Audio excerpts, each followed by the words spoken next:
دیکھیں حضرت لقمان اپنے بیٹے کو کیا کہتے ہیں یا بنیا اقم الصلاۃ وامر بالمعروف وانہا عن المنکر۔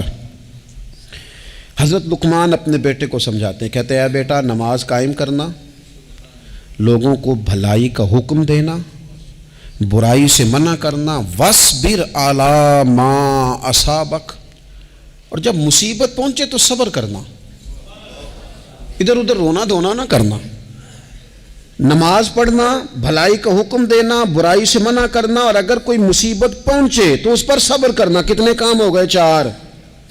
ایک نماز پڑھنی ہے، ایک بھلائی کا حکم دینا ہے لوگوں کو، ایک برائی سے، اور اگر کوئی مشکل آئے تو کیا کرنا ہے؟ ان ذالک من عزم الامور۔ فرمایا بیٹا یہ بڑی ہمت والے کام ہیں، ہمت والے کام کرنا، ہمت والے، طاقتیں اپنی قائم رکھنا، کمزور نہ پڑنا، لوگ تمہارے آنسو نہ دیکھیں، کوئی تمہیں تڑپتا نہ دیکھے۔